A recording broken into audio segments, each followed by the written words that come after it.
Hey everybody, Goosebumps Dummies here, back at it with another video. This time talking about Scream of the Evil Genie. Now this is the 13th book in the Give Yourself Goosebumps series, and it's a very interesting one. This one's score, when we get to that, let's just say it's going to be quite shocking, because my expectations were very, very different from the score it got. Not in a rude way, of course, but like, goddamn. Anyways, yeah, I don't see a lot of talk about this UIG, so I hope this review gets some people to actually read this one, because without spoiling my thoughts, I really do recommend this one. I'll just say that. So I'd like to see some talk about this and see what you all think about this. So if anybody's actually read it, comment down below. I really want to hear you guys' thoughts, because this is a very interesting one, like I said. And there's not much to say, so let's get into the actual blurb. And now for the blurb. This genie is a major meanie. As usual, it was a pretty long day at school, so before you do your homework, you decide to grab a soda. But when you open the can, out pops a genie who offers you 3 wishes. She seems pretty cool, so you accept. If you start out with an easy one, like wishing to be gorgeous, she turns you into something that everyone wants to see. Well, that something isn't exactly human. If you still think she's cool and wish to be rich, you'll definitely find out the hard way that money isn't everything. Will you get back to normal before you're all wished up? Your choice is yours in this scary Goosebumps adventure that's packed with over 20 super spooky endings. This book is actually one of the best UIGs I've read. Yeah, for being a very unpopular one, I really wish this was way more popular because it's actually quite a banger in my opinion. I think this one has some of the best endings in some of the UIGs. Well, not some of the best endings, but one of the best storylines, I think. And it's one of the more interesting, more fun UIGs. And there's a lot of stuff to just really like here. And before I give anything away, let's just get into the fucking upsides.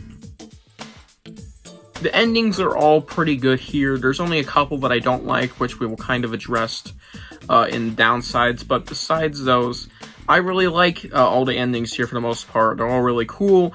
And to kind of coincide with that, the storylines attached to those endings are pretty darn good, okay? I think there's one storyline that is actually not very good, but thankfully doesn't take up a large portion of the book. I don't remember it actually doing. And the other storylines, like the rich storyline and some of the other smaller ones, are actually pretty darn good. I think those storylines were really interesting. They were very fun, very fleshed out, I feel, and just way better than that island storyline we'll get to in a bit. Yeah, they were pretty darn good storylines.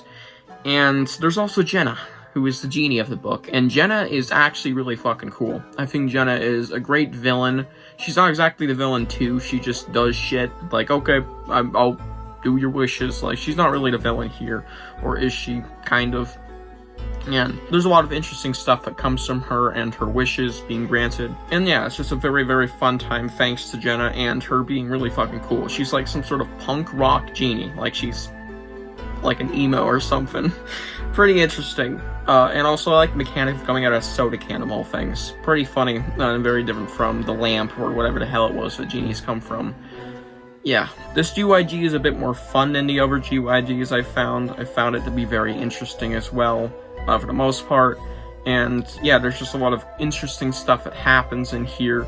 Lots of cool things that are thrown in. I think there's like some sort of bug creature that gets thrown in, like, out of nowhere. I thought that entire little segment was really fun. It was in one of the other storylines where there's like a house party. There's a house party in this book. Pretty weird, but a very, very fun part of the book. I found that pretty interesting and unique, because there's never really house parties in Goosebumps, like, ever. And yeah, those are my upsides. Let's move on to the very few downsides. Thankfully, there's only 2 here to not really dud the score too much, and they're not too big. So, the obvious. There's a couple bad endings I don't really like in here. A certain ending, and I won't really address any others, it's just, you know, my Goodreads review. Like, I just said bad endings, and I can't really remember, but I know they did it off like 0.5. But the only ending I truly remember being pretty darn bad was Peter Pan. Yeah, no. Fuck that shit. That was a pretty bad ending. And, actually, that ending's in another storyline, and that's the storyline I don't really like. I don't hate the storyline, but I disliked it overall. And that's the island storyline. The island storyline in this book. Yeah, I wasn't a big fan of it. It had some cool stuff, like the tiger segment, I think there was a vending machine full of soda, literally in the middle of a fucking jungle on an island. Pretty weird, but I thought it was pretty funny. I thought there was some interesting stuff in there, but overall, it wasn't a very good storyline, and I definitely was not a big fan of it, like, at all. Yeah, and that's it for downsides. Let's move on to the rating. Now for the rating. I'm going to give this book an 8.5 out of 10, and that's a little generous considering I didn't really like the island storyline and the endings kind of sucked, but I only got off a point for the island storyline and 0.5 for the obvious bad endings. Every GYG has them, I swear. There's always those endings that are just like, what? Yeah, so 8.5 out of 10. This is actually surprisingly better than a couple of GYGs that I really praise too, like Escape from the Carnival of Horrors and Deep in the Jungle of Doom. I think I've done reviews for those, so go check those out. Yeah, this is just a very, very interesting GYG that actually subverted my expectations. I thought this one was just going to be kind of, alright, whatever, of a GYG, and it turned out to be actually really fucking good, or arguably kind of great, because 8.5 is where I start to consider books great. And yeah, this is definitely a shouldn't be slept on GYG. It is a very good one. And yeah, I hope you guys enjoyed this book review. Tell me what you think of this book below, and I do highly recommend this one, like I said in the intro, so please check this one out, alright? I want to see some thoughts on it, because it's a very good one, and I want to see people read this thing, because goddamn, this was surprising. So, yeah, I hope you guys enjoyed, and I'll see you guys in the next one. Bye.